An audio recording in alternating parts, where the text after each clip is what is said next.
So hello everyone, कैसे हो आप लोग? होप आप लोग अच्छे होंगे और अपनी प्रिपरेशंस में लगे होंगे। सबसे पहले मैं आपको अपने बारे में इंट्रोड्यूस कर दूं। मैं एक नीट एस्पिरेंट थी। मैंने 582 स्कोर किया था नीट 2022 में और बीडीएस ज्वाइन किया था। इस बार मैंने दोबारा से नीट में अपीयर किया था एंड नीट 2023 में मैंने 640 स्कोर किया। ठीक है, तो आज मैं ये वीडियो बना रही हूँ आपको ये चीज़ बताने के लिए कि आपको क्या स्ट्रैटेजी फॉलो करनी चाहिए नीट 2024 के आप एस्पिरेंट हो या फिर 25 के एस्पिरेंट हो। आपको क्या क्या स्ट्रैटेजीज फॉलो करनी चाहिए कि आप अपने नीट में बहुत अच्छा स्कोर करके एक डिसेंट गवर्नमेंट मेडिकल कॉलेज को पा सको। ठीक है, सो हम स्टार्ट करते हैं। सबसे पहले तो मैं आपको ये चीज़ कहना चाहती हूँ, आपकी स्ट्रैटेजी में आपको ये चीज़ ज़रूर फॉलो करनी है कि आप जितने भी नीट एस्पिरेंट्स है या फिर जिन्होंने नीट क्वालिफाई किया, आप उनसे गाइडेंस जरूर लो, बट कभी भी किसी का शेड्यूल आप फॉलो मत करो। आप अपना खुद का टाइम टेबल बनाओ। ठीक है, because we all are different human beings. हम डिफरेंट ह्यूमन बींग्स है। हमारे स्लीप वेक साइकिल अलग होते हैं, हमारी जो वीकनेस है वो अलग होती है।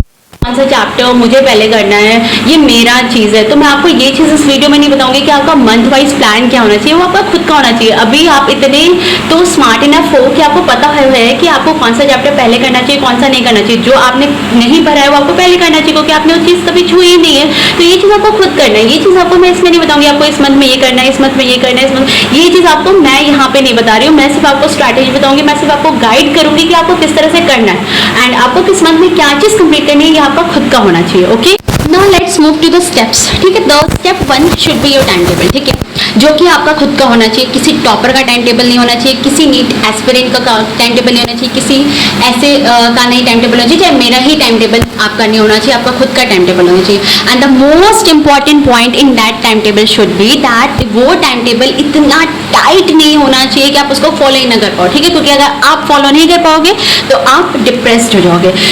इनिशियल डेज में हम बहुत ज़्यादा जोशीले होते हैं तो हम फॉलो कर लेते हैं, ठीक है, बट धीरे धीरे जा करके हम उस चीज़ को नहीं फॉलो कर पाते। तो टाइम टेबल भी ऐसा बनाओ जिसको आप फॉलो कर पाओ। अब टाइम टेबल में आप ये मत लिखना कि आप सुबह उठे, आपने ब्रश किया, आपने ये किया, वो किया, ये सब आपको नहीं इंक्लूड करना है। टाइम टेबल एक डिसेंटली बनाना है, अपने स्टडी टेबल पे जा करके उसको पेस्ट करना है एंड ऐसा टाइम टेबल बनाओ जिसको आप सही में फॉलो कर पाओ। उसमें स्लीप साइकिल भी आपका 8 घंटे का एटलीस्ट होना चाहिए। 5 घंटे सो करके भी आप इतना इफेक्टिव नहीं हो पाओगे। 8 घंटे एटलीस्ट सो। ठीक है, वैसा टाइम टेबल बनाओ, अच्छा टाइम टेबल बनाओ, टाइट इतना मत बनाओ कि आप उसको फॉलो ही नहीं कर पाओ। तो ये आपका पहला चीज। सबसे जो मोस्ट इंपॉर्टेंट पॉइंट होता है अपने मिनी टारगेट्स को सेट करने का। ठीक है, जब भी आप सुबह उठते हो आप एक पेज और एक पेन लो।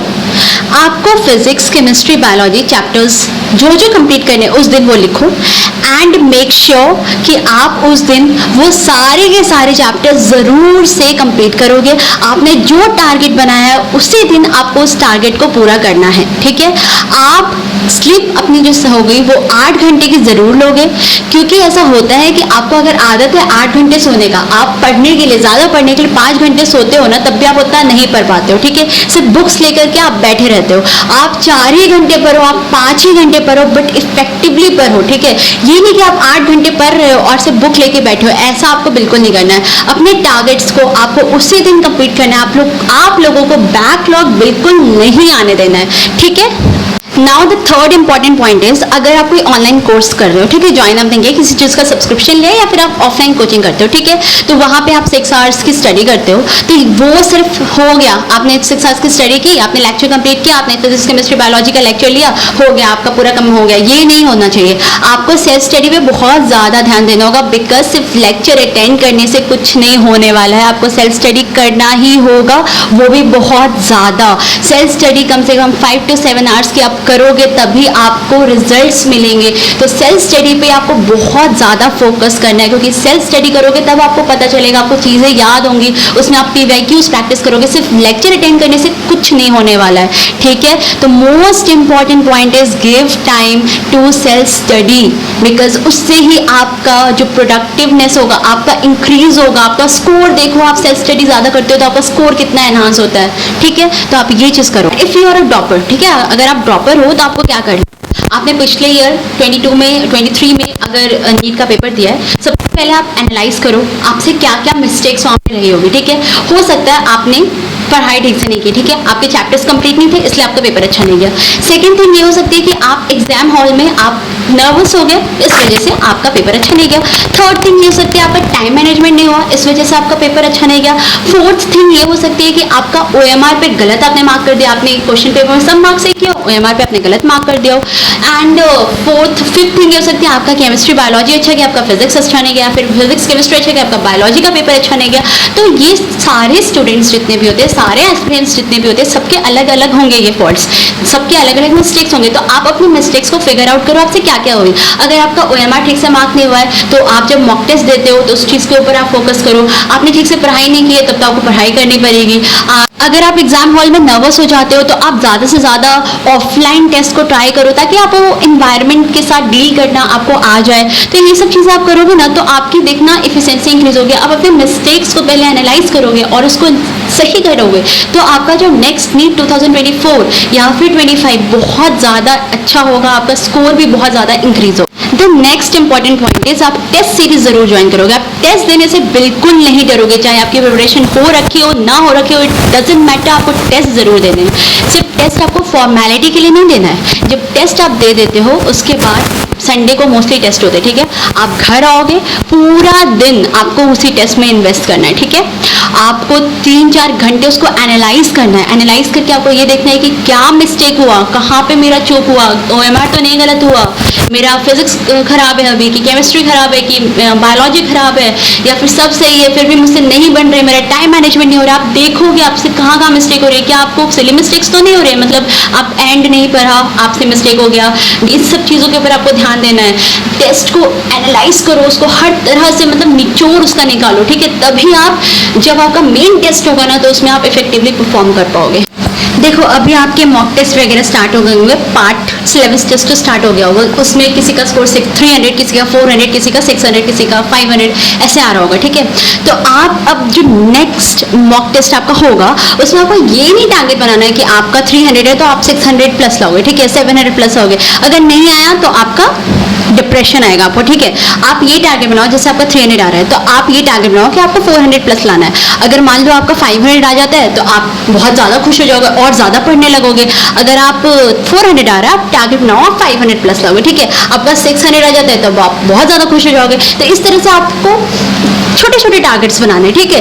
एंड जब तक आपका नीट का डेट आएगा, एग्जाम आएगा, तब आप 700 तक पहुंच जाओगे। तो इस तरह से आपका 300 है तो 400 का टारगेट बनाओ, 500 है तो 600 का टारगेट बनाओ। डायरेक्ट आप 700 तक रीच करने का मत सोचो, पहले मिनी स्टेप्स लो, ठीक है। देखो अगर अभी किसी स्टूडेंट ने अभी तक स्टार्ट भी नहीं किया है तो अभी अगस्त तो चला गया, ठीक है। सितंबर आपके पास है, अक्टूबर, नवंबर, दिसंबर, जनवरी, फरवरी, मार्च, अप्रैल, मई में आपका एग्जाम होगा। तो आप दिसंबर तक कोशिश करो आपका सारा सिलेबस कंप्लीट कर लेने का। कोशिश आपकी ये रहनी चाहिए जनवरी मिड तक तो आपको पूरा सिलेबस कंप्लीट कर ही लेना है, ठीक है। फिर मिड जनवरी से लेकर के आपको मिड अप्रैल तक सिर्फ रिवीजन पे फोकस करना है। ये जो लोग कहते हैं ना लास्ट 3 मंथ्स में नीट क्वालिफाई हो सकता है, सिर्फ लास्ट 3 मंथ्स पढ़ करके नीट क्वालिफाई हो सकता है, तो हाँ, लेकिन ये उन्हीं स्टूडेंट्स के लिए हो सकता है जो शुरुआत से कंसिस्टेंट रहे हैं, जो अभी से कंसिस्टेंटली एटलीस्ट अपनी सेल्फ स्टडी को 5 to 6 आवर्स देते हैं। उन्हीं के लिए नीट लास्ट 3 मंथ्स में वही लोग फोड़ सकते हैं जो लास्ट 3 मंथ्स होते हैं। वो आपको स्कोर को एनहांस करने का होता है। हो सकता है आपका अभी 500 आ रहा है, ठीक है। लास्ट 3 मंथ्स में जब आप अपनी स्टडी आवर्स को इंक्रीज करते हो, आप रिवीजन करते हो, रिपीटेड रिवीजन करते हो, 10-10 बार एनसीईआरटी को पढ़ देते हो, तो क्या होता है आपकी हर एक पॉइंट आपकी टिप्स पे होती है, आपके सारे फॉर्मूलाज आपकी टिप पे होते हैं। इतनी बार आप एनसीईआरटी को पढ़ चुके होते हो उन लास्ट 3 मंथ्स में कि हर एक चीज आपकी टिप पे होती है, तो आप एक एक क्वेश्चंस को बहुत ही फ्यू सेकंड्स, मिली सेकंड्स में कर सकते हो, ठीक है। इसलिए बोला जाता है जो लास्ट 3 मंथ्स होते हैं वो इंपॉर्टेंट होते हैं, लेकिन वो उन्हीं नीट एस्पिरेंट्स के लिए क्रूशियल होते हैं जिन्होंने शुरुआत से कंसिस्टेंसी मेंटेन रखी। अगर वो दिसंबर तक 500 मार्क्स तक हैं और लास्ट 3 मंथ्स में वो इतना ज़्यादा स्टडी करते हैं, इतना ज़्यादा रिवाइज करते हैं कि वो 650 प्लस भी स्कोर कर सकते हैं, बट उसके लिए आपको शुरुआत से कंसिस्टेंट रहना होगा, ठीक है। तो आपको जो आपका मिड जैन से लेकर के मिड अप्रैल तक का जो आपका मंथ होगा उसमें आपको बहुत ज़्यादा अपने स्टडी आवर्स को इंक्रीज करना होगा एंड रिवीजन पे फोकस करना होगा, डायग्राम्स पे, PYQs पे, जितने से जितने हो सकते हैं मॉक टेस्ट आप अटेंड करोगे तो आपका देखना आपका स्कोर कितना ज़्यादा एनहांस होता है। सो एट लास्ट मैं आपको यही कहूँगी, बिल्कुल आप डरना मत। टेस्ट अटेंड करते रहना। अभी तो पार्ट सिलेबस टेस्ट चल रहा होगा, टेस्ट अटेंड करते रहना। अगर टेस्ट में अच्छे मार्क्स ना आए कोई बात नहीं, देखना आपके क्या क्या फॉल्ट्स है एंड उनको कोशिश करना सुधारने का। नेक्स्ट जो आपका टेस्ट होगा उसके लिए टारगेट बना करके देखना कि इस बार मुझे इतना स्कोर लाना है एंड कोशिश करना आप उसको अचीव कर पाओ। एंड बिल्कुल डरना नहीं है, बिल्कुल डिप्रेस्ड मत होना, बस सही से स्टडी करते रहना, ऑनेस्टली स्टडी करते रहना। फिर आप देखो आप नीट क्वालिफाई ज़रूर करोगे, चाहे आप नीट 2024 या फिर नीट 2025 के एस्पिरेंट हो, आपको ज़रूर एक डिसेंट गवर्नमेंट मेडिकल कॉलेज मिलेगा। So thank you so much. अगर आपको मेरा वीडियो अच्छा लगा हो तो मेरे वीडियोस को लाइक करो एंड इसको सब्सक्राइब करो and all the very best to you. Thank you.